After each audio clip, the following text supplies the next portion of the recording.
போட்டி தேர்வு மாணவர்களுக்கு வணக்கம். நம்ம வந்து கரண்ட் அஃபேர்ஸ் சப் இன்ஸ்பெக்டருக்காண்டி கரண்ட் அஃபேர்ஸ் வந்து நம்ம பார்க்குறோன்னு ஷெட்யூல் போட்டிருந்தோம். அதில் நம்ம இன்றைக்கி என்ன பார்க்க போகிறோம், நேஷனல் இஷ்யூ. நாளைக்குள்ள எக்ஸாமுக்கு இதில் ஒரு 10 கொஸ்டின் கேட்போம். அது அப்ஜெக்ட் டைப்பும் விட்றேன், இந்த பிடிஎஃப் இதில் அட்டாச் பண்ணி விட்றேன். இது வந்து ஜனவரிலேருந்து செப்டம்பர் வரைக்கும் உள்ள நேஷ்னலில் உள்ள இந்தியா லெவலில் நடந்த முக்கியமானது பார்க்குறோம். அதில் என்ன பார்த்தீங்கன்னா, ஃபஸ்ட்டு கொஸ்டின், ராஜஸ்தான் மாநிலத்தில் வந்து ஐவிசி சிந்து சமவெளி நாகரிகம் ஒரு சைட் ஒன்று கண்டுபிடிச்சிருக்காங்க. இந்த மாதிரி கொஸ்டின் வந்து நமக்கு பெரும்பாலும் கரண்ட் அஃபேர்ஸில் கேட்குறதுக்கு அதிகமான சான்ஸ் உண்டு. இது எங்கே கண்டுபிடிச்சிருக்காங்க அப்படின்னு கேட்டிங்கன்னா, அதாவது ஜெய்சால்மர் மாவட்டத்தில் உள்ள, இதுதான் கொஸ்டின், என்ன, ராட்டாடி ரிதேரி, ஏன்னா இந்த இடம் இந்த பிளேஸை தான் கேட்பாங்க. நமக்கு ஏற்கனவே பார்த்தீங்கன்னா லோத்தல் துறைமுகம் எங்கே இருக்குது, அந்த மாதிரி ஒரு கொஸ்டின் கேட்பாங்க. பார்த்தீங்கன்னா அந்த மாதிரி இப்போ கரண்ட் அஃபேர்ஸில் இது கேட்ட ஒரு முக்கியமான கொஸ்டின். இது அதனுடைய தொல்பொருள் ஆராய்ச்சியாளருடைய பேரும் கேட்கலாம், பங்கஜ் சகானி. இது என்னென்னா, ராஜஸ்தான் தெரிஞ்சோடனே நமக்கு ஞாபகம் வரும், தார் டெசர்ட் இருக்குது. டெசர்ட்லேருந்து கண்டுபிடிக்கப்பட்ட முதல் ஐவிசி சைட் சிந்து சமவெளி நாகரிகத்துடைய சைட். இந்த 2 பாயிண்ட் மட்டும் பார்த்து வச்சுக்கிடுங்க. அப்புறம் ஜிஎஸ்டி. இப்போ ஜிஎஸ்டிங்கிறது நமக்கு தெரியும், நமக்கு எப்போ கொண்டு வந்தாங்கன்னா ஜூலை 1, 2017 மிட் நைட்டில் கொண்டு வர்றாங்க. அதுக்கு முன்னக்கூட்டி என்ன இருந்துச்சு கேட்டிங்கன்னா, வேல்யூ ஆடட் டேக்ஸ்ன்றது வேட்னு ஒன்று இருந்துச்சு, அதை ரீப்ளேஸ் பண்ணி தான் இதை கொண்டு வர்றாங்க. இப்போ அதனுடைய ரீஃபார்மேஷனில் 2.0ன்னு சொல்லிட்டு இப்போ 2வது கொண்டு வராங்க, ஜிஎஸ்டி 2.0 அப்படின்னு சொல்லிட்டு கொண்டு வராங்க. என்னைக்கு டேட்டில் கொண்டு வராங்கன்னா, செப்டம்பர் 22 வந்து இதை கொண்டு வர்றாங்க. இது எப்போன்னு கேட்டிங்கன்னா, செப்டம்பருக்கு முந்தின மாதம் ஆகஸ்ட் 15 நம்மளுடைய பிரைம் மினிஸ்டர் வந்து சுதந்திர தின உரை வாசித்துட்டு இருக்கும்போது இதை வந்து அனௌன்ஸ் பண்ணார், ரீஃபார்ம் வந்து அனௌன்ஸ் பண்ணார். இது வந்து தீபாவளிக்கு பெரிய ஒரு மாற்றத்தை உண்டு பண்ணும் அப்படின்னு சொல்லுவாங்க. அதுக்கப்புறம் பார்த்தீங்கன்னா ஜிஎஸ்டி கவுன்சில் நடக்கும். 56th ஜிஎஸ்டி கவுன்சில் வந்து நம்மளுடைய ஃபினான்ஸ் மினிஸ்டர் தலைமையில், நிர்மலா சீதாராமன் தலைமையில் நடக்கும்போது இதை வந்து அங்கீகரிப்பாங்க. இப்போ பழைய ஜிஎஸ்டிக்கு இப்போ உள்ள ஜிஎஸ்டிக்கு என்ன வித்தியாசம்னு பார்த்தீங்கன்னா, பழைய ஜிஎஸ்டியை பொறுத்த வரைக்கும் பார்த்தீங்கன்னா 4 வகையான டேக்ஸ் இருக்கும். 5% ஒன்று இருக்கும், 12% ஒன்று இருக்கும், 18% ஒன்று இருக்கும், 28% இருக்கும். இப்போ இதெல்லாம் எடுத்துட்டு ஒன்லி 2 கேட்டகரியில் கொண்டு வராங்க. என்ன கேட்டகரி கொண்டு வராங்கன்னா, 5% ஒன்று, 18% ஒன்று. 5% ஒன்று, 18% கொண்டு வராங்க. இது போக புதுசாக சின் டேக்ஸ்னு ஒன்று கொண்டு வராங்க. சின்னுன்னா என்னென்னா, பாவம் செய்கிறது, இந்த புகையில் சாப்பிட்றது, சீரட்டு, அந்த மாதிரி இடத்துக்குலாம் டேக்ஸ் வந்து 40% போடுறாங்க. இது புதுசாக கொண்டு வந்திருக்காங்க. இப்போ இதில் நம்ம கவனிக்கிறது, ரீஃபார்ம் வந்து எப்போ வந்துச்சுன்னு கேட்கலாம். செப்டம்பர் 22 வருது. 4 டேக்ஸை ரீப்ளேஸ் பண்ணிட்டு 2 டேக்ஸ் கொண்டு அடிஷனலாக வந்தது என்னது, இது சின்டாக்ஸ். அடுத்தது எம்எஸ் சுவாமிநாதனுக்கு வந்து 100th அனிவர்சரி செலிப்ரேட் பண்ணிட்டு இருக்காங்க. அதனால அதை கேட்கலாம். அவரை பற்றி ஏதாட்டும் ஒரு கொஸ்டின் வந்து கேட்கறதுக்கு நிறைய வாய்ப்பு. அவருடைய பிறந்தநாள் அதெல்லாம் கேட்க மாட்டாங்க, தெரிஞ்சுக்க. ஆகஸ்ட் 7 1925 பிறந்தது. இப்போ 2024 100வது அனிவர்சரியை கொண்டாடிட்டு இருக்காங்க. அப்போ அவரை பற்றி ஏதாட்டும் ஒரு கொஸ்டின் கேட்கலாம். இப்போ கூட ரீசெண்டாக கரண்ட் அஃபேர்ஸில் எம்எஸ் சுவாமிநாதன் அப்படிங்கிற ஒரு பேரில் ஃபுட் பிரைஸ், உணவு பரிசு அப்படின்னு சொல்லிட்டு புதுசாக 2025 அறிமுகப்படுத்தி இதை வந்து அடிலே அப்படின்னு நைஜீரியாவை சார்ந்த ஒருத்தருக்கு வந்து ஒரு ப்ரொபோசருக்கு கொடுத்துருக்காங்க. நம்ம அவார்டில் பார்ப்போம், இருந்தாலும் பார்த்துக்கிறோம். அப்போ எம்எஸ் சுவாமிநாதன் வந்து இந்திய பசுமை புரட்சியின் தந்தை. இவர் இருக்க போய் தான் நம்ம 3 நேரம் இன்னைக்கு சாப்பிட்டுட்டு இருக்கோம். அந்த அளவுக்கு முக்கியமான ஆள். அவருடைய பிரிவில் தேசிய விவசாயிகள் ஆணையம் சொல்லிட்டு 2004 ஃபார்ம் பண்ணுவாங்க. இது எதுக்காண்டி போடுவாங்கன்னா, விவசாயிகள் வந்து சூசைட் பண்ணுறது. இப்போ கூட கரண்ட் அஃபேர்ஸில் பார்த்தீங்கன்னா, எந்த மாநிலத்தில் விவசாயிகள் அதிகமாக சூசைட் பண்ணுறாங்கன்னு சொல்லிட்டு இப்போ என்சிஆர்பி ரிப்போர்ட் கொடுத்துருக்காங்க. மகாராஷ்டிராவில் சூசைட் பண்ணுறாங்க. அப்போ இவர் 2004 ஃபார்மர் சூசைடை வந்து ஒரு ஆணையம் ஒரு கமிஷன் போட்டிருக்காங்க. பிறகு மினிமம் சப்போர்ட்டிங் பிரைஸ், குறைந்தபட்ச ஆதாய விலை இருக்கு பார்த்தீங்கன்னா, அதையும் இந்த 2ஐயும் ஸ்டடி பண்ணுறதுக்காண்டி இவர் தலைமையில் ஒரு கமிட்டி ஒன்று போட்டிருக்காங்க. இது போக இவருக்கு என்ன கேட்டிங்கன்னா, இவர் வந்து ஆக்சுவலாக 4 பிரைஸுமே வாங்கிட்டார். இந்தியாவில் மிக உயர்ந்த விருது பத்ம விருதுகள் வாங்க, பாரத் ரத்னா, பத்ம விபூஷன், பத்மஸ்ரீ, பத்மபூஷன் வாங்க. இந்த 4 அவார்டுமே இவர் வாங்கியிருக்காரு. அந்த அளவுக்கு ஒரு முக்கியமான ஆள். அதனால் இவரை பற்றி நம்ம தெரிஞ்சுக்கிறோம். நெக்ஸ்ட், இது முக்கியமான இதுதான். அதாவது யுனெஸ்கோ வந்து இந்த அங்கீகாரம் கொடுப்பாங்க சில பிளேஸ்க்கு. இப்போ இந்தியாவை பொறுத்த வரைக்கும் ஒரு 44 சைட்டுக்கு அங்கீகாரம் கொடுத்துருக்காங்க. அதில் இந்த வருஷம் எதுக்கு கொடுத்தாங்கன்னா, மராத்திய பேரரசின் இராணுவ தளங்களை உலக பாரம்பரிய சின்னங்கள் பட்டியலில் சேர்த்ததாக யுனெஸ்கோ தெரிவித்தது. அப்போ மகாராஷ்டிரா தெரிஞ்சவனே தெரியும், அங்கே நிறைய கோட்டைகளாக இருக்கும். இது ஒரு கோட்டை, இது ஒரு கோட்டை, இது ஒரு கோட்டை, இது ஒரு கோட்டை, நிறைய கோட்டைகள் இருக்கும். அதில் மொத்தம் 12 கோட்டைகளுக்கு மராத்திய மன்னனுடைய கோட்டைகளை வந்து பாரம்பரிய சின்னமாக அங்கீகாரம் கொடுத்துருக்காங்க. அதில் 11 பார்த்தீங்கன்னா மகாராஷ்டிராவில் இருக்குது. ஒரே ஒரு கோட்டை மட்டும் பார்த்தீங்கன்னா மராத்தியர் கோட்டை தான், ஆனால் எங்கே இருக்குன்னா தமிழ்நாட்டில் இருக்குது. அதை கூட கேட்கலாம். எங்கன்னா செஞ்சி கோட்டை, தமிழ்நாட்டில் உள்ள செஞ்சிக்கோட்டை விழுப்புரம் டிஸ்ட்ரிக்ட்ல இருக்குது. இந்த அப்போ மொத்தம் 12 கோட்டைகள், 12 கோட்டையும் சேர்ந்து நமக்கு 44th இதாக வந்து அனௌன்ஸ் பண்ணியிருக்காங்க. இப்போ யுனெஸ்கோவில் ரீசெண்டாக அங்கீகாரம் எதுக்கு கொடுத்தாங்கன்னு பார்த்துக்கிறோம். அடுத்து வைஸ் பிரசிடென்ட் எலெக்ஷன், இதுன்னு கண்டிப்பாக கேட்கலாம். ஏன்னா ஒரு தமிழ்நாட்டை சார்ந்த ஒரு 3வது ஆள் யாருன்னு கேட்டிங்கன்னா சர்வபள்ளி ராதாகிருஷ்ணன். நம்மளுடைய ஃபர்ஸ்ட் 52லேருந்து 62 வரை இருப்பார். 2வது யாருன்னா வெங்கட்ராமன். 3வது யாருன்னா இப்போ இவர் சிபி ராதாகிருஷ்ணன் அவங்க. அப்போ தமிழ்நாட்டை சார்ந்ததுனால கண்டிப்பாக கேட்கறதுக்கு நிறைய சான்ஸ் இருக்குது. அப்போ அதை பற்றி ஃபுல் ஹிஸ்டரியும் படித்து வச்சுக்கணும். அப்போ துணை குடியரசுத் தலைவருடைய தேர்தலுக்கு ஆர்டிகல் என்ன பார்த்தீங்கன்னா, எலெக்ஷன் ஆர்டிகல் வந்து 66. யார் ஓட்டு போடுறா, எலெக்டட் பை, யார் ஓட்டு போடுறாங்கன்னா லோக்சபா எம்பியும் ஓட்டு போடுவாங்க, ராஜ்யசபா எம்பியும் ஓட்டு போடுவாங்க, நாமினேட்டட் எம்பியும் ஓட்டு போடுவாங்க. ஏன்னா எல்லா எம்பியும், லோக்சபா எம்பியும் ஓட்டு போடுவாங்க, ராஜ்யசபா எம்பியும் ஓட்டு போடுவாங்க. யார் எலெக்ஷன் நடத்துகிறோம், எலெக்ஷன் கமிஷன் நடத்துகிறோம். என்ன மெத்தடுங்கன்னா சிங்கிள் டிரான்ஸ்ஃபரபிள் ஓட்டு, ஒற்றை தேர்தல் மாற்றத்தக்க வாக்கு. அந்த பிரதிநிதித்துவத்தில் எலெக்ஷன் இருந்துச்சு, இவர் ஜெயிச்சிருக்காரு. ஏன்னா அப்போ அவர் ஜெயிக்கணும் என்ன குவாலிஃபிகேஷன் இருக்குன்னா, நம்ம எக்ஸாம் எழுதுகிற மாதிரி தான். எக்ஸாமுக்கு என்ன இம்பார்ட்டன்ட், இந்திய குடிமகனாக இருக்கணும், ஏஜ் இருக்கணும், ஏன்னா கல்வி இருக்கணும். அங்கே கல்வி மட்டும் கிடையாது, அவ்வளோதான். அப்போ இந்திய குடிமகனாக இருக்கணும், 35 வயசு முடிஞ்சிடணும், மாநிலங்களவை உறுப்பினர் ஆகிறதுக்கு தகுதி பெற்ற ஆளாக இருக்கணும். ஆனால் மாநிலங்களவை எம்பியாக இருக்கக்கூடாது, ஏன்னா இவர் ex officio chairman of Rajya Sabha. அதனால் 15வது துணை குடியரசுத் தலைவர் சிபி ராதாகிருஷ்ணன். அப்போ இதை வச்சு நீங்கள் நல்லா படிச்சு வச்சுருங்க, ஒரு கொஸ்டின் கேட்குறதுக்கு வாய்ப்பு இருக்குது. நெக்ஸ்ட் பார்த்தீங்கன்னா 16வது மக்கள் தொகை கணக்கெடுப்புக்கு எல்லா ஆக்ஷனும் இறங்கிட்டாங்க. நெக்ஸ்ட் இயர் 2026 மக்கள் தொகை கணக்கெடுப்பு எடுக்க போகிறாங்க. ரொம்ப இம்பார்ட்டன்ட். ஏன்னா நார்மலாக பார்த்தீங்கன்னா மக்கள் தொகை கணக்கெடுப்பை வச்சு ஒரு கொஸ்டின் கண்டிப்பாக கேட்டுருவாங்க. ஏன்னா பாப்புலேஷன் கூடுது குறையுது ஏதாட்டும் ஒரு வடிவத்தில், ஏன்னா அது எக்கனாமிக்ஸ்லையும் வரும், ஜாகிரபிலையும் வரும், அதனால கண்டிப்பாக கேட்டுருவாங்க. முத கணக்கெடுப்பு எப்படின்னா 1872 நடந்துச்சு. ரெகுலர் சென்சஸ் பார்த்தீங்கன்னா 1881 நடக்கும். ஏன்னா first census in India 1872, regular census 1881. அப்புறம் 10 ரெகுலர்னா அதான் மீனிங், 10 ஆண்டுகளுக்கு ஒரு முறை எடுக்காங்க. 2021 பார்த்தீங்கன்னா கொரோனான்னு சொல்லி எடுக்காம விட்டாங்க. அப்போ நெக்ஸ்ட் எடுக்கணும் பார்த்தீங்களா, எடுக்கும்போது என்ன பண்ணுறாங்கன்னா அதை அப்படியே டிலே பண்ணிகிட்டே இருந்தாங்க. இப்போ 2026 இப்போ வந்து எடுக்க போகிறாங்க. எடுக்கும்போது இந்த 2026 எடுக்கிறதுல முக்கியமான அட்வான்டேஜ் என்ன, அது டிஜிட்டல் முறையில் எடுக்கிறாங்க, அது ரொம்ப இம்பார்ட்டன்ட். 2வது இதில் முக்கியமானது என்னன்னா கேஸ்ட் சென்சஸ் எடுக்காங்க. ஏன்னா 1931 பிரிட்டிஷ் டைம்ல தான் கேஸ்ட் சென்சஸ் எடுத்தாங்க, அதுக்கப்புறம் எடுக்கல, இந்த டைம் எடுக்காங்க. அப்போ இதுக்கு முன்னாடி SC/STக்கு மட்டும் தான் கேஸ்ட் சென்சஸ் எடுத்திருப்பாங்க, மற்ற கம்யூனிட்டிக்கு எடுத்துக்க மாட்டாங்க, எல்லா கம்யூனிட்டிக்கும் சேர்த்து எடுக்கிறாங்க. அப்போ இது ஒரு முக்கியமான மக்கள் தொகை கணக்கெடுப்பு, பார்த்துக்கலாம்.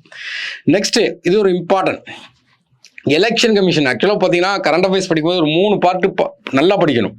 ஒன்று என்னென்னா பார்லிமெண்ட் ஏதாட்டும் ஒரு ஆக்ட், ஃபேக்ட், பாலிசி கொண்டு தான் கண்டிப்பாக படிச்சே ஆகணும். இன்னொன்று எலெக்ஷன் கமிஷன். இப்போ கூட பீகார் எலெக்ஷன் சொல்லிட்டாங்க. இப்போ எலெக்ஷன் கமிஷன் என்ன செஞ்சாலும் படிக்கணும். 3வது சுப்ரீம் கோர்ட்டுடைய ஜட்ஜ்மெண்ட், இது 3ஐயும் படிக்கணும். அப்போ தேர்தல் ஆணையத்தில் என்ன பண்ணுறாங்கன்னா சின்ன சின்ன ஆப்பாக நிறைய வச்சுருந்தாங்க. ஏன்னா இப்போ எக்ஸாம்பிளுக்கு போன இதில் பார்த்தா சி விஜில்னு ஒன்று கொண்டு வந்தாங்க.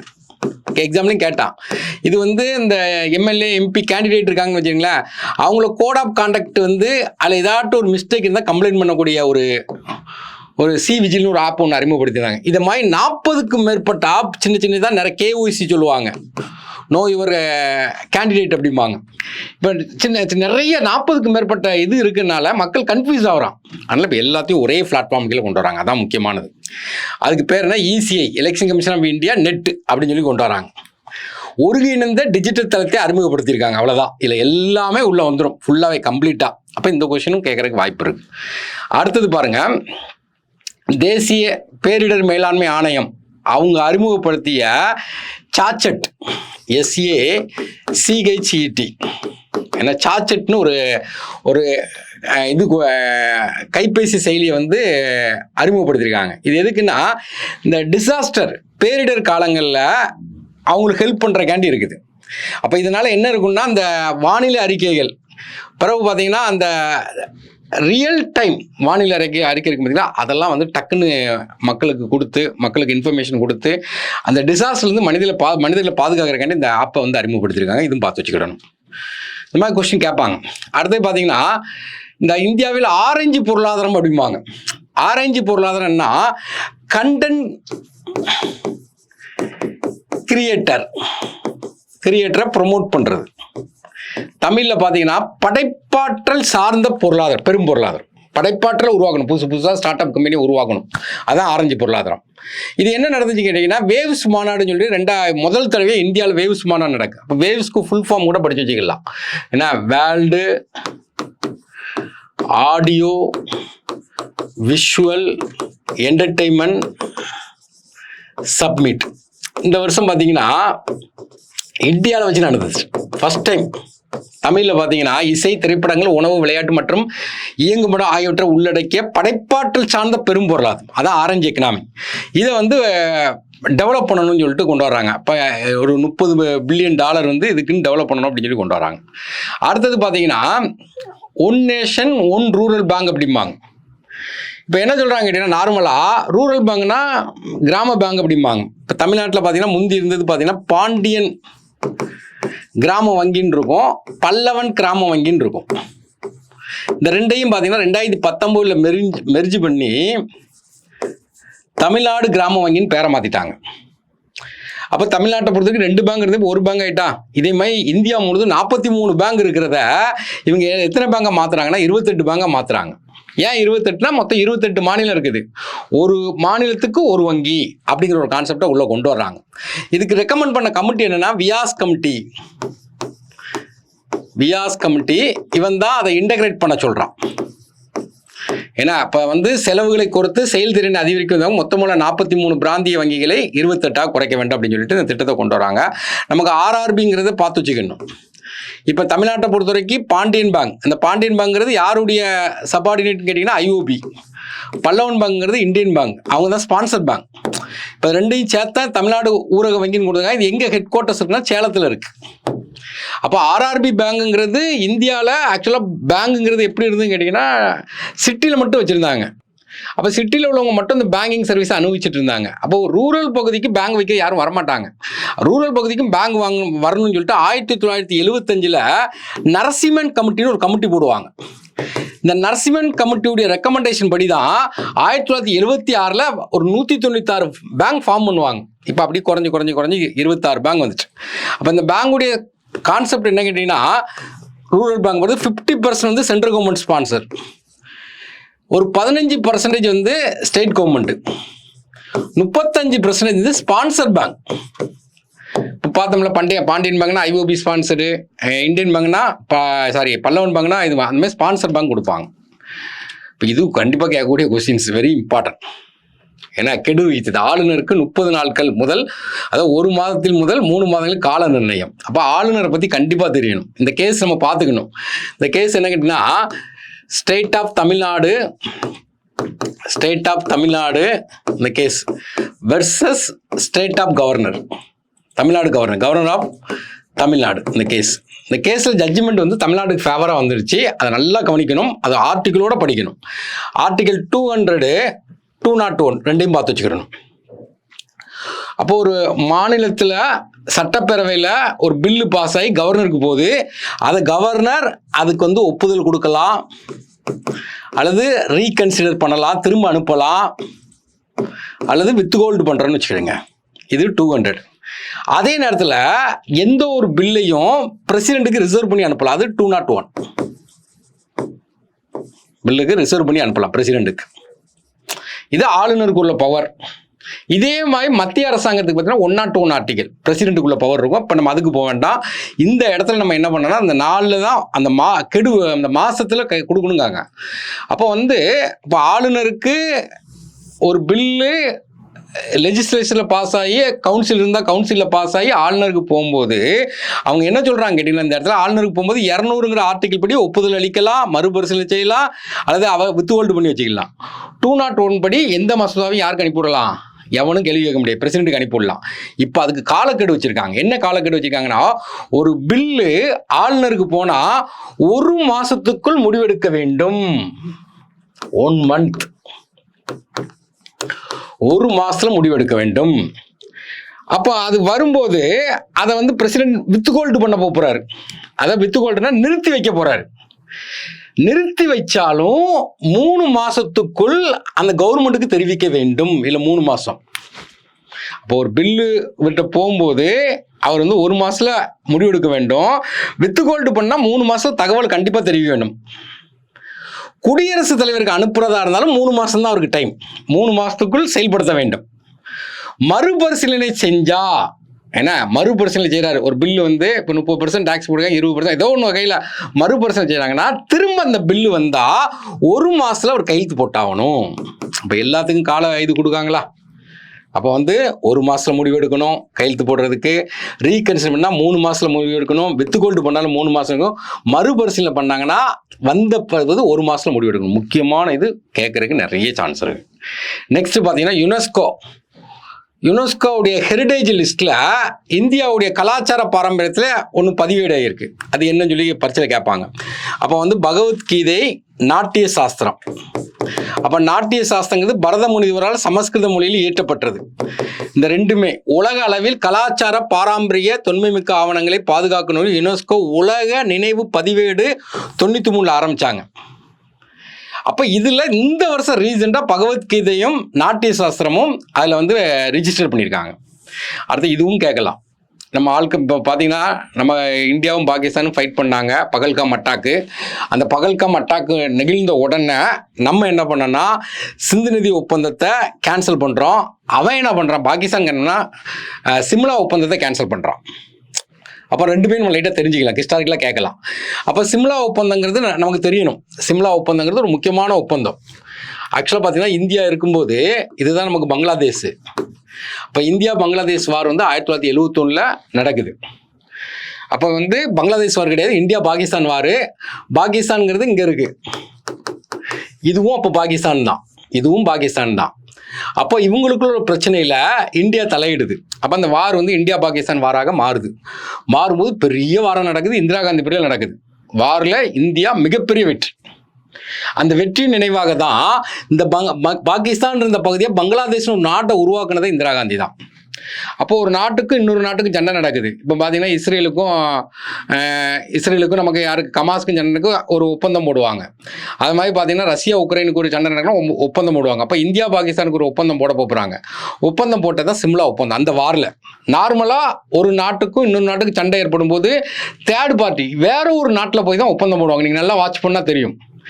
ஆனால் இந்த நாட்டை பொறுத்த வரைக்கும் பார்த்தீங்கன்னா இந்தியாவும் பாகிஸ்தான் சண்டை போடுது, இந்தியாவிலேயே அந்த ஒப்பந்தம் போடுறாங்க. அப்போ நம்ம கை எவ்வளோ ஓங்கி இருக்குன்னு பாருங்க. அந்த ஒப்பந்தத்துக்கு பேர் தான் சிம்லா ஒப்பந்தம்.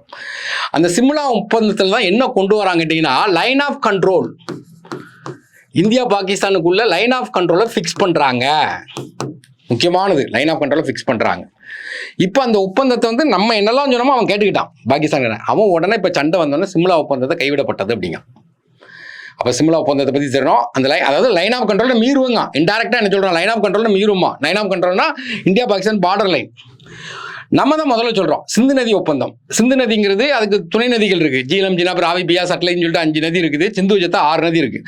அப்போ அந்த நதியில் யாருக்கு சொந்தம்? ஏன்னா இந்தியாலையும் ஓடுது, பாகிஸ்தான்லையும் ஓடுது. இப்போ நமக்கு கர்நாடகாவுக்கும் தமிழ்நாட்டுக்கும் காவேரி ரிவர் ஓடுறது மிகப்பெரிய பிரச்சனை உருவாகுது. அப்போ இது 2 நாட்டுக்கு இடையில ஓடும்போது மிகப்பெரிய பிரச்சனை வரும். அப்போ 1960 வேர்ல்டு பேங்க் தான் கொண்டு வரான் இந்த சிந்து நதி ஒப்பந்தத்தை போடுறாங்க. அந்த ஒப்பந்தத்தில் இவங்க என்ன பண்ணுறாங்க கேட்டிங்கன்னா 3 நதி உனக்கு சொந்தம், 3 நதி எனக்கு சொந்தம் அப்படிங்காங்க. அப்படி எப்படி பிரிக்காங்க கேட்டிங்கன்னா வெஸ்ட் ஃப்ளோவிங் ரிவர், மேற்கு நோக்கி பாயும் ஆறுகள் பாகிஸ்தானுக்கு சொந்தம், கிழக்கு நோக்கி பாயும் ஆறுகள் இந்தியாவுக்கு சொந்தம்.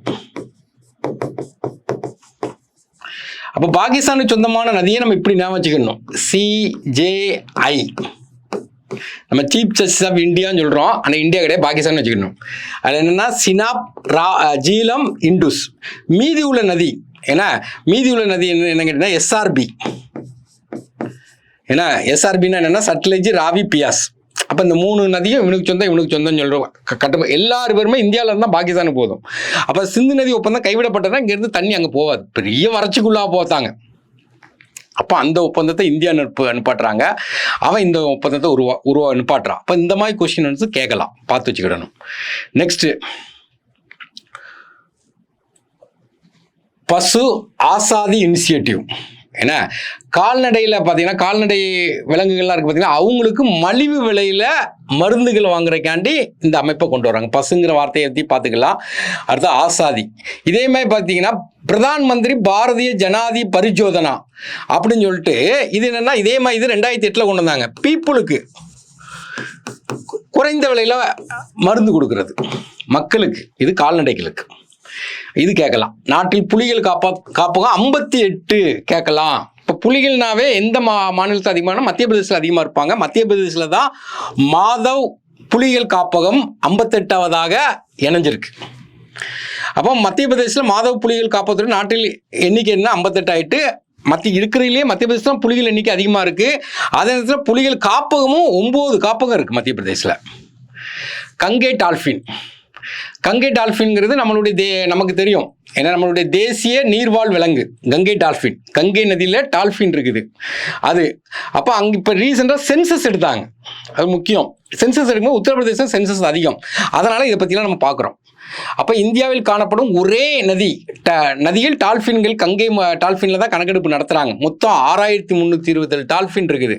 இந்த ஆய்வு நடத்துறதுக்கு என்ன டெக்னிக்கல் ஃபாலோ பண்ணாங்கன்னா, சவுண்டில் ஹைட்ரோஃபோன் முறையை பயன்படுத்தி இதை ஃபாலோ பண்ணியிருக்காங்க. ஆனால் இதை ஆகஸ்ட் 15, 2020 இந்த டால்ஃபினை பாதுகாக்கணும்னு சொல்லிட்டு நம்மளுடைய இண்டிபெண்டன்ஸ் டே அன்னைக்கு நம்ம பிரதமர் அனௌன்ஸ் பண்ணார். இப்போ எப்படி ஜிஎஸ்டிக்கு அனௌன்ஸ் பண்ணால் அதே மாதிரி. அதனால் நம்ம டால்ஃபினை பற்றி நல்லா தெரிஞ்சுக்கிறோம். கங்கை ரிவரில் இருக்குது.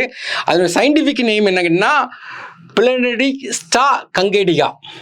இது இந்த சிவப்பு பட்டியலில் இருக்குது. உத்தரப்பிரதேசில் எண்ணிக்கை அதிகமாக இருக்குது. ஏன்னா இப்போ டால்ஃபினை பாதுகாக்கும் திட்டம் நமக்கு எப்போனா 2020 கொண்டு வந்தாங்க. இதை பார்க்கும்போதே நம்ம என்ன வனவிலங்கு பாதுகாப்பு சட்டம் 1972, காடுகள் பாதுகாப்பு சட்டம் 1980, அடுத்து பார்த்தீங்கன்னா 86 சுற்றுச்சூழல் பாதுகாப்பு சட்டம். இந்த 3மே பார்த்து வச்சுக்கிடணும். நெக்ஸ்ட் இது கேட்கலாம். ஏன்னா ஐஆர்சிடிசி, ஏன்னா ஐஆர்சிடிசி, ஏன்னா ஐஆர்எஃப்சி, இந்த ரெண்டுக்கும் பார்த்தீங்கன்னா நவரத்னா ஸ்டேட்டஸ் கொடுத்துருக்காங்க. ஆக்சுவலாக பார்த்தீங்கன்னா மினிரத்னா, நவரத்னா, மகாரத்னா அப்படின்னு 3 ஸ்டேட்டஸ் கொடுப்பாங்க. ஏன்னா அப்போ 3 ஸ்டேட்டஸ் எது கொடுக்காங்கன்னா, மினிரத்னா சின்ன நிறுவனம், மகாரத்னா பெரிய நிறுவனம், நவரத்னம் மிகப்பெரிய ஒரு இது. அப்போ அவங்களுக்கு டிரான்சாக்ஷன் பார்த்தீங்கன்னா 1000 கோடி முதலீடு பண்ணலாம், கவர்மெண்ட்டை கேட்காமே முதலீடு. அதில் 15% ப்ராஃபிட் வரைக்கும் அவங்க பாட்டில் அவங்க இன்வெஸ்ட்மெண்ட் பண்ணிகிட்டே இருக்கலாம். அதில் ரயில்வே துறையில் 2 டிபார்ட்மெண்ட்டை இப்போ இணைச்சிருக்காங்க. அப்போ இந்திய ரயில்வேயின் பொதுத்துறை நிறுவனங்களான இந்திய ரயில்வே உணவு வழங்கல் மற்றும் சுற்றுலா நிறுவனம், அதான் ஐஆர்சிடிசி, இந்திய ரயில்வே நிதி நிறுவனம், அதான் ஐஆர்எஃப்சி, இது 2க்கு நவரத்ன அந்தஸ்து கொடுத்துருக்காங்க. இது ஒரு முக்கியமான கொஸ்டின். நவரத்னா, மினிரத்னா. இது அடுத்த நாள் டிபி, இந்த காசநோய் ஒழிப்பு பிரச்சாரம் 2025 இந்தியாவில் டிபி எலிமினேஷன் சொல்லி டார்கெட் பண்ணியிருக்காங்க ப்ரோக்ராம். அதுக்கு என்ன பண்ணாங்க, 100 நாள் தீவிரமாக அதை கண்காணிக்காங்க. நெக்ஸ்ட் இந்த நிரந்தர கல்வி கணக்கு, ஆக்சுவலாக அபார் அப்படிம்பாங்க. அபாருக்கு ஃபுல் ஃபார்மே நம்ம படிச்சு வச்சுக்கிடணும், ஏன்னா திடீர்னு கேட்டக்கூடாது. Automated permanent academic account registry. இது என்ன கேட்டிங்கன்னா, நம்ம ஒரு ஸ்கூல்லேருந்து இன்னொரு ஸ்கூலுக்கு போகிறோம், காலேஜ்லேருந்து ஒரு காலேஜ் டிசி ட்ரான்ஸ்ஃபர் பண்ணும்போது அதை வாங்கிட்டு போகணும், இதை வாங்கிட்டு போகணும் இருக்குன்னா, இதுக்கு ஒரு பேன் கார்டு மாதிரி ஆதார் கார்டுமே உங்களுடைய எஜுகேஷன் சம்மந்தமாக எல்லாமே ரெக்கார்டு பதிஞ்சிருக்கும். உடனே ட்ரான்ஸ்ஃபர் பண்ணுறக்கான இது எந்த அடிப்படையில் வழங்கினா, நம்ம தேசிய கல்விக் கொள்கை 2020 இருக்குல்ல, அந்த அதுக்கு கீழே இதை கொண்டு வர்றாங்க. இல்லை இந்த ஆதார் கார்டு மாதிரி இல்லை நமக்கு ஒரு 12 இலக்க நம்பர் கொடுக்குறாங்க. இது எதுக்காண்டி கொடுக்காங்கன்னா, கல்வி பதிவுகளை ஒழுங்குபடுத்தவும், கல்வி நிலைகளுக்கு இடையே மாறுதல்களை எளிதாக்கவும், ஒரு நாடு ஒரு மாணவர் ஐடி கார்டு அப்படின்னு சொல்லிட்டு கொண்டு வர்றாங்க. இது கேட்கலாம். முதியோர் ஆணையத்தை நிறுவிய முதல் மாநிலம் கேரளா. ஏன்னா இது முக்கியமாக கேட்பாங்க. இது முதியோர் சீனியர் சிட்டிசன்கிறது எத்தனை வயசை சார்ந்த அதிகமானவனா, 60 வயசுக்கு அதிகமானவர்கள் சீனியர் சிட்டிசன். இப்போ தமிழ்நாட்டில் இது என்ன மாதிரி சொல்லியிருக்காங்கன்னா, தமிழ்நாட்டை பொறுத்த வரைக்கும் பார்த்தீங்கன்னா சீனியர் சிட்டிசன் பாலிசி அப்படின்னு சொல்லிட்டு 2023 கொண்டு வந்தாங்க. சீனியர் சிட்டிசன் பாலிசி அப்படின்னு சொல்லிட்டு 2023 கொண்டு வராங்க. இப்போ ரீசெண்டாக பார்த்தீங்கன்னா அன்புச்சோலை மையங்கள்னு ஒன்று கொண்டு வந்திருக்காங்க. சீனியர் சிட்டிசனை பாதுகாக்கிறதுக்கு அன்புச்சோலை மையங்கள். நெக்ஸ்ட் இந்தியாவின் முதல் தேசிய கூட்டுறவு பல்கலைக்கழகம், ரொம்ப இம்பார்ட்டன்ட். நம்முடைய ஹோம் மினிஸ்டருங்கிறது எல்லாருக்குமே தெரியும், யார், அமித்ஷான்னு. அவர் தான் ஆக்சுவலாக கோஆபரேட்டிவ் மினிஸ்டர். அதனால அமித்ஷா ஓப்பன் பண்ணி வைக்கார். அப்போ கூட்டுறவுங்கிறது இந்தியாவில் முத கோஆபரேட்டிவ் என்னன்னு கேட்டிங்கன்னா அமுல், குஜராத்தில் உள்ள ஒரு பால் கூட்டுறவு நிறுவனம் தான். இதை ஆரம்பித்தவர் யாருன்னா திரிபுவன் பட்டேல். இதை ஆரம்பித்தது பவுண்டர்னா திரிபுவன் பட்டேல். பட்டேல்னு பார்த்தாவே தெரியும், அது குஜராத் பேர். அவருடைய பேரில் இப்போ ஒரு யூனிவர்சிட்டி போடுறாங்க, அதான் திரிபுவன் சர்க்காரி பல்கலைக்கழகம் எங்கே ஆரம்பிக்காங்கன்னா குஜராத்தில் ஆனந்துங்கிற இடத்துல, ஆனந்துங்கிறது நமக்கு தெரியும், அமுல் போர்டு அங்கே ஆரம்பிச்சிருக்காங்க. இது கேட்கலாம், பார்த்து வச்சுக்கிறோம். அடுத்து இதுவும் கேட்கலாம், ஜூவின். என்ன கோவின் நமக்கு தெரியும், என்னது நம்ம கோவிட் டைமில் யார் யாரெல்லாம் தடுப்பூசி போட்டிருக்காங்க அந்த திட்டத்துக்காக அறிமுகப்படுத்துது கோவின். அப்புறம் யூவின், யூனிவர்சல் வின்னுங்கிற ஒரு அமைப்பு இருக்குது. இல்லை கர்ப்பிணிகள் குழந்தைகளுக்கான தடுப்பூசி திட்டத்தை அறிமுகம் செய்யப்படுறதுக்கு இந்த மாதிரி ஒரு ஆப் ஒன்று, வலைதளம் ஒன்று கொண்டு வந்தாங்க. இப்போ அதே மாதிரி புதுசாக சூவின். சூவின் எதுக்காண்டி கொண்டு வராங்கன்னா, இப்போ வெறிநாய் கடிக்கு பார்த்தீங்களா, அதுக்கும் பாம்புகளும் கடிக்கு பார்த்தீங்களா, அதுக்காண்டி கொண்டு வராங்க. ரேபிஸ் மற்றும் பாம்பு கடிக்கான தடுப்பூசிகளின் நாடு தழுவிய இருப்பை கண்காணிக்க சூவின் என்ற வலைதளத்தை மத்திய அரசு அறிமுகப்படுத்தியுள்ளது. இப்போ மூணுமே பார்த்து வச்சுக்கிறோம். நெக்ஸ்ட் 18வது மக்களவை. இப்போ இருக்கிற மக்களவையில் பெண்களுடைய பங்கு ஏன்னா 543 MP இருக்காங்க லோக்சபாவில், 74 தான் பெண்கள். அதில் அதிகமாக பெண்கள் எந்த மாநிலத்தில் இருக்காங்கன்னா மேற்கு வங்காளம். தமிழ்நாட்டில் 39 MP இருக்காங்க, 5 பேர் தான் பெண்கள். இதில் முக்கியமாக கவனிக்க வேண்டியது 106வது திருத்தம், 106வது கான்ஸ்டிடியூஷனல் அமெண்ட்மெண்ட் ஆக்ட். பெண்களுக்கு லெஜிஸ்லேச்சர்லையும் பெண்களுக்கு லோக்சபாலையும் 33% இடஒதுக்கீடு. அப்புறம் பொருளாதார ஆய்வறிக்கை, நம்ம தமிழ்நாடு பொருளாதார ஆய்வறிக்கையும் பார்ப்போம். அப்போ ஆய்வறிக்கைங்கிறது 2025. அப்போ அதில் என்ன பண்ணியிருக்காங்க கேட்டிங்கன்னா, அந்த முதன்மை பொருளாதார ஆலோசகர் யாருன்னு தெரியணும், ஆனந்த நாகேஸ்வரன். 2024-25 பொருளாதார வளர்ச்சி 6.4 இருந்தது, இருக்குன்னு சொன்னாங்க. ஆனால் இப்போ என்ன எஸ்டிமேட் பண்ணியிருக்காங்க கேட்டிங்கன்னா, அதாவது 6.3 6.8 வரை இருக்குங்க. எதுக்காண்டி இது முக்கியத்துவம் பெறுதுன்னா, வேர்ல்டு லெவலில் எக்கனாமிக் ரிசெஷனாக இருக்குது. அப்போ இந்தியாவுடைய பொருளாதாரம் நிலைப்பாக இருக்குன்னு காட்டுறக்காண்டி கொண்டு வர்றாங்க. இது கண்டிப்பாக கேட்பான். ஏன்னா தேசிய மஞ்சள் வாரியம் போர்டு எங்கே ஆரம்பிச்சிருக்காங்க, தெலுங்கானாவில் நிஜாமாபாத். ஏன்னா பட்ஜெட்டில் சொல்லி தெலுங்கானாவில் இது ஆரம்பிச்சு, கண்டிப்பாக கேட்பான். முதல் தலைவர் யாருன்னா பல்லை கங்கா. அப்போ இதுக்கு என்னென்னா தங்க மசாலா, ஏன்னா அதை தான் வந்து என்னது மஞ்சள். இது முக்கியமானது. வேர்ல்டு லெவலில் இந்தியாவுடைய பங்கு எவ்வளோன்னு கேட்டிங்கன்னா 70% இந்தியாவுடைய பங்கு தான். நெக்ஸ்ட்டு அரசு ஊழியர்களுக்கு பார்த்தீங்கன்னா இந்த பே கமிஷன் ஒன்று போடுவாங்க. 8வது பே கமிஷன் போடுறதுக்கு ஒப்புதல் கொடுத்துட்டாங்க. அப்போ 7வது பே கமிஷன் என்னன்னு கேட்டிங்கன்னா, யார் தலைமையில் போட்டாங்கன்னா ஏகே நீதிபதி மாத்தூர். எப்போ அந்த பீரியட் முடியுதுன்னா 2026 அந்த பீரியட் முடியுது. அடுத்தது இசட் மோர் சுரங்கப்பாதை. அப்போ அந்த இசட் மோர் சுரங்கப்பாதை ஜம்மு காஷ்மீரில் போட்டாங்க. இசட் இப்படி இருக்கும், ஏன்னா 2 வேல போடக்கூடிய சுரங்கப்பாதை ஜம்மு காஷ்மீரில். எதுக்கு இடையில போடுறாங்க, ககாங்கீர் ஜோன் மார்க் 6.5 கிலோமீட்டர். ஏன்னா இது வந்து சுரங்கப்பாதை. நெக்ஸ்ட் உள்நாட்டில் தயாரிக்கப்பட்ட விக்ரம் சிப். ஏன்னா இந்த விக்ரம் 32 சிப் அப்படிம்பாங்க. இதை வந்து 2 பேர் சேர்ந்து, விக்ரம் சாராபாய் திருவனந்தபுரம் இருக்கு பார்த்தீங்களா, அவங்களும் அதனால தான் விக்ரங்கிற பேர் வைக்காங்க. பிறகு semiconductor lab Chandigarh, semiconductor lab Chandigarh 2 பேரும் சேர்ந்து இதை கொண்டு வராங்க. இதுக்கு இந்த செமிகண்டக்டர் சிப்புக்கு என்ன சொன்னால், ஒரு எண்ணெய் கருப்பு தங்கம் என்றால் அது நமக்கு தெரியும். அதுமாதிரி செமிகண்டக்டருக்கு பெட்ரோலை சொல்லுவாங்க, குரூட் ஆயில. செமிகண்டக்டரை நம்ம பிரைம் மினிஸ்டர் டிஜிட்டல் வைரம் அப்படிங்காங்க. இப்போ இது முக்கியமான ஒரு கொஸ்டின்ஸ். நெக்ஸ்ட் இந்தியாவில் குழந்தை இறப்பு வீதம், இதெல்லாம் கேட்பான், அந்த கொஸ்டின்லாம் கேட்பான். ஏன்னா ஐஎம்ஆர் ரேட்டு, ஏன்னா இன்ஃபன்ட் மார்டாலிட்டி ரேட்டு, இந்தியாவில் குழந்தை இறப்பு வீதம் 25ன்னு சொல்லியிருக்காங்க. இது கேட்பான், கண்டிப்பாக கேட்பான். அப்போ வந்து குழந்தை இறப்பு வீதம் வந்து இந்தியாவில் குறைஞ்சிருக்கு. அதே நேரத்தில் எங்கெல்லாம் அதிகமாக இருக்குன்னா மத்திய பிரதேஷ், சத்தீஸ்கர், உத்தரப்பிரதேசில் இறப்பு வீதம் என்னதான் இருக்குது, அதிகமாக உள்ளது. அப்புறம் விளையாட்டுத்துறைக்கு தனி சட்டம் கொண்டு வந்திருக்காங்க. இது கேட்பாங்க கொஸ்டின், தனி சட்டம். அப்போ அதில் என்ன பண்ணுறாங்கன்னா 3 புதிய அமைப்புகள் கொண்டு வராங்க. என்னென்ன அமைப்பு கொண்டு வராங்கன்னா, நேஷனல் ஸ்போர்ட்ஸ் போர்டுன்னு ஒன்று கொண்டு வராங்க, நேஷனல் ஸ்போர்ட்ஸ் ட்ரிபுனல்னு ஒன்று கொண்டு வராங்க, நேஷனல் ஸ்போர்ட்ஸ் எலெக்ஷன் பேனல்னு ஒன்று 3 இது அமைப்பு கொண்டு வராங்க. நெக்ஸ்ட் இந்தியாவுடைய பிறப்பு வீதம், இதுவும் கேட்பான், உறுதியாக கேட்பான். பிறப்பு வீதம் ரொம்ப எல்லா நாட்டிலுமே குறைஞ்சிட்டு போகுது, பயங்கரமாக குறைஞ்சி. ஜப்பானெல்லாம் பயங்கரமாக குறைஞ்சிட்டு, சைனாலாம் குறைஞ்சி போச்சு, இங்கேயும் ரொம்ப குறைஞ்சி. TFR total fertility rate. அப்போ இந்தியாவுடைய டோட்டல் ஃபெர்டிலிட்டி மகப்பேறு விகிதம், இந்தியாவின் மொத்த பிறப்பு வீதம், க்ரூடு பெர்த் ரேட்டு.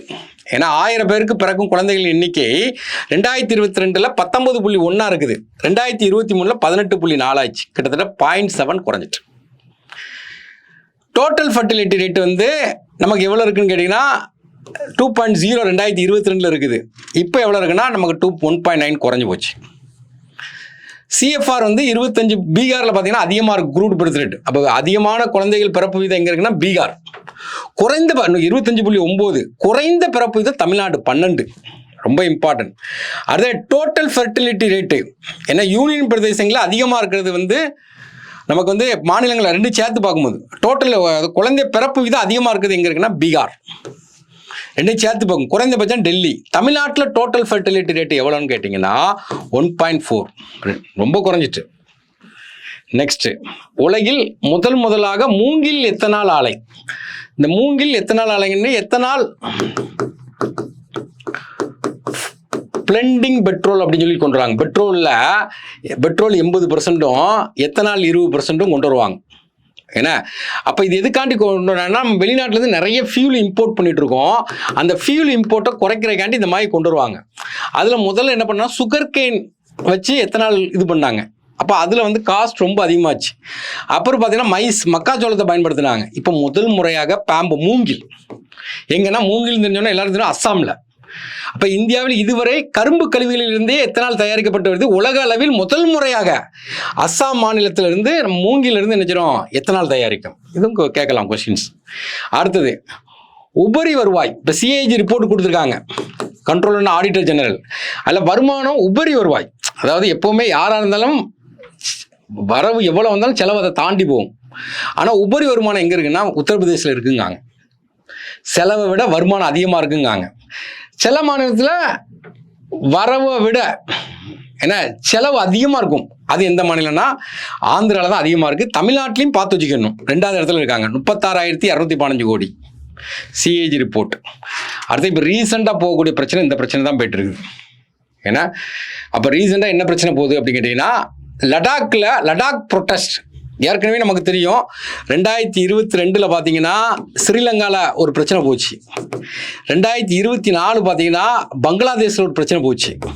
இப்போ 2025 பார்த்தீங்கன்னா நேபாளில் ஒரு பிரச்சனை போச்சு, ஒரு ப்ரொட்டஸ்ட். அதே மாதிரி இப்போ பார்த்தீங்கன்னா இந்தியாவில் பார்த்தீங்கன்னா லடாக்கில் மட்டும் வந்து ஒரு ப்ரொட்டஸ்ட் போகுது. ஆனால் அவங்க அரெஸ்ட் பண்ணி உள்ளதுக்கு வச்சுட்டாங்க. அப்போ இது நம்ம நல்லா பார்த்துக்கணும். உறுதியாக கொஸ்டின் கேட்பாங்க. அப்போ லடாக் மக்கள் என்ன டிமாண்ட் பண்ணுறாங்கன்னு நமக்கு தெரியணும். இப்போ ரீசெண்டாக பார்த்தீங்கன்னா இந்த போராட்டத்துக்கு காரணமான ஆளை அரெஸ்ட் பண்ணி ராஜஸ்தானில் ஜோத்பூரில் அரெஸ்ட் பண்ணி வச்சுருக்காங்க. சோனம் வாஞ்ச் சுக்ஸ். இந்த நண்பன் படம் பார்த்துருப்பீங்க, அதில் ஒரு பேர் யூஸ் பண்ணுவாங்க. அந்த இதுதான். இவரை வந்து என்ன பண்ணுவாங்கன்னா நேஷனல் செக்யூரிட்டி ஆக்ட் 1980 அரெஸ்ட் பண்ணி வச்சுக்கிட்டாங்க.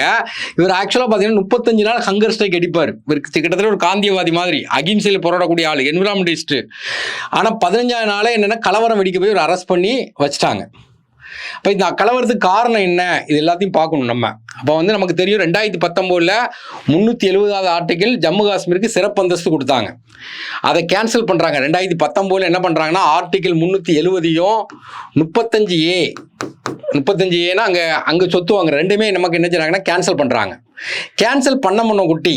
அப்போ வந்து ஜம்மு காஷ்மீர் லடாக் எல்லாம் சேர்ந்து தான் நமக்கு என்னது ஜம்மு காஷ்மீர். அதில் லடாக்கில் எத்தனை இருப்பாங்கன்னா 4 எம்எல்ஏ இருப்பாங்க, ஒரு லோக்சபா எம்பி இருப்பாங்க எலெக்டட், ஒரு ராஜ்யசபா எம்பி இருப்பாங்க. என்ன அப்போ எலெக்டட் மூலம் மக்கள் தேர்ந்தெடுக்கப்பட்டனர்.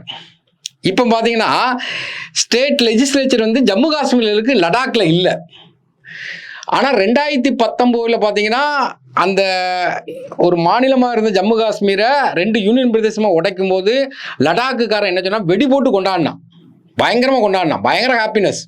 என்ன காரணம் கேட்டிங்கன்னா அந்த ஸ்ரீநகரை ஹெட் குவார்ட்டர்ஸாக வச்சு இவங்க லடாக்குக்கு எந்தவித சலுகையும் கிடைக்க மாட்டேங்குது, அவங்களுக்கே எல்லாமே கிடைக்குன்னு சொல்லிட்டு அவன் அதை வந்து ரொம்ப இது பண்ணான். ஆனால் ரீசெண்டாக பார்த்தீங்கன்னா அந்த மலைவாழ் மக்கள் 79.61% இருக்காங்க. அப்போ இவங்க வந்து என்னங்க கேட்டிங்கன்னா அந்த 6வது அட்டவணை அந்தஸ்தை கேட்காங்க. 6வது அட்டவணை நம்ம பார்ப்போம், தெளிவாக பார்ப்போம். அப்போ இவங்களுடைய டிமாண்ட் என்ன நமக்கு தெரியணும். இவங்களுடைய டிமாண்டு இப்போ எதுக்காண்டி போராட்டம் பண்ணாங்கன்னா இவங்களுக்கு வந்து 6th ஷெட்யூல் நம்ம ஏற்கனவே தெரியும், ஏடிஎம் ஸ்கொயர் வடகிழக்கு மாநிலங்களுக்குள்ள அந்தஸ்து. அப்போ நம்ம கவர்மெண்ட் என்ன சொல்கிறாங்கன்னா வடகிழக்கு மாநிலங்களுக்கு அந்தஸ்து தரோம், அவங்களுக்குள்ள அந்தஸ்து உங்களுக்கு தர முடியாதுங்காங்க. அப்போ இந்த 6th ஷெட்யூல் அந்தஸ்து கொடுத்துட்டால் ஏன்னா ஏடிஎம் ஸ்கொயர் அதாவது 6வது அட்டவணை கொடுத்துட்டா ஒரு மாவட்டத்துக்கு வந்து கவுன்சில் இருக்கும், அவங்க தான் முக்கியமான ஆட்களாக இருப்பாங்க. அப்போ அது இது ஒரு இது கேட்காங்க. அப்போ ஒரு லோக்சபா சீட்டு ஒரு சீட்டு தான் இருக்குது.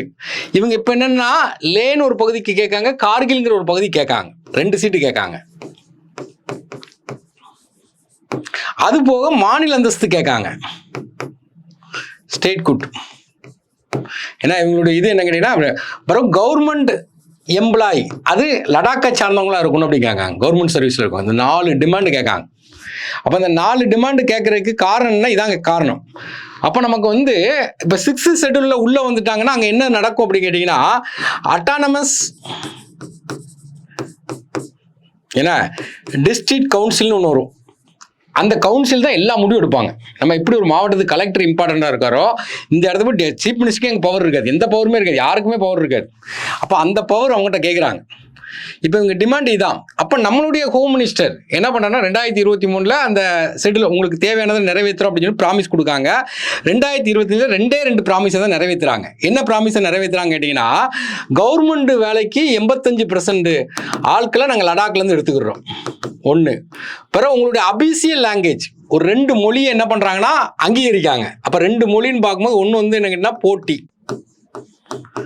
இன்னொன்று வந்து பர்கி. இந்த 2 தான் 2025 சொல்றாங்க. சொன்ன உடனே இவர் என்ன பண்றாருன்னா ஒரு ஹங்கர் ஸ்ட்ரைக் அடிக்கார். எங்களுக்கு மாநில அந்தஸ்து தாங்க, எங்களை வந்து 6வது அட்டவணையில் இணைங்க. 6வது அட்டவணையில் மலைவாழ் மக்கள் இருக்கக்கூடிய இடம் எங்கள் ஏரியாவில் பார்த்தீங்கன்னா 79% மலைவாழ் மக்கள் இருக்காங்க. நீங்கள் அவங்க கூட எங்களை இணைச்சிருங்க. அவங்க கூட எங்களை இணைக்கும் போது அங்கே உள்ள எல்லாமே பாதுகாக்கப்படும். அப்போ டூரிஸ்ட்லாம் பாதிக்கப்படும் அப்படின்னு சென்ட்ரல் கவர்மெண்ட் நிறைய ஃபால்ட்டு நிறைய சொன்னாலும் இவங்க எங்களுக்கு 6வது அட்டவணை வேணும்னு சொல்லி ஒரு போராட்டம் பண்ணுறாங்க. போராட்டம் பெரிய லெவலில் போயிடக்கூடாதுன்னு சொல்லிட்டு இவரை வந்து என்ன ஆக்டில் அரெஸ்ட் பண்ணுறாங்கன்னா, நமக்கு நேஷனல் செக்யூரிட்டி ஆக்டில் வந்து இவரை தூக்கி நினைச்சாங்க, அரெஸ்ட் பண்ணி வச்சுக்கிறாங்க. இப்போ இதை வந்து நீங்கள் ஓரளவு பார்த்து வச்சுக்கணும். இது முக்கியமான போராட்டம், லடாக்கில் உள்ள போராட்டம். அப்போ லடாக்கில் அவங்க என்ன டிமாண்டு கேட்காங்க கேட்டிங்கன்னா 4 வகையான டிமாண்டு கேட்காங்க. 6வது அட்டவணையில் எங்களை இணைச்சிக்கிடுங்காங்க. அடுத்து லோக்சபாவில் 1 சீட் இருக்குது, 2 சீட்டு தாங்க அப்படின்னு கேட்காங்க. மாநில அந்தஸ்து கேட்காங்க. கவர்மெண்ட் எம்ப்ளாயி லடாக் பீப்புளுக்கு மட்டும் தான் கொடுக்கணுங்காங்க. எஸ்ஐக்கு படிக்கிறவங்க நல்லா படிங்க, டெஸ்ட்டை நல்லா யூஸ் பண்ணிக்கிடுங்க. டெஸ்ட் பக்கா டெஸ்ட், ஏன்னா வாரத்துக்கு ஒரு 2 செக்ஷன் வைஸ் ஒரு ஃபுல் டெஸ்ட்டு வந்து நம்ம அப்படியே சேகரித்து வச்சுக்கிடுங்க. அதை நீங்கள் திரும்ப கடைசியில் அதை தான் ரிவிஷன் விட்டே போகணும். இப்போ நீ யாருன்னு ஒன்று கண்டுபிடிக்க கண்ணாடியை பாருங்கம்பாங்க, அப்படிலாம் பார்க்கக்கூடாது. உங்கள் முன்னாடி யார் இருக்கான்னு பார்க்கணும். முன்னாடி படிக்கிற ஸ்டூடெண்ட், நல்லா படிக்கிற ஸ்டூடெண்ட் கூட எனக்கு உட்காந்து நீங்கள் நினைச்சணும் படிச்சுட்டே இருக்கணும். ஒரு எனர்ஜி, ஒரு பாசிட்டிவ் எனர்ஜி உருவாக்கணும். நம்ம கூட முன்னாடி இருக்க எல்லாருமே பாசிட்டிவ் எனர்ஜியில் உள்ளவங்களா இருக்கணும், படிக்கக்கூடியதாக இருக்கும். அவங்க கூட போய் நீங்கள் சேர்ந்து உட்காந்து படிங்க. ஒரு நல்ல பிளான் நல்லா யூஸ் பண்ணிவிடுங்க. தேங்க்யூ.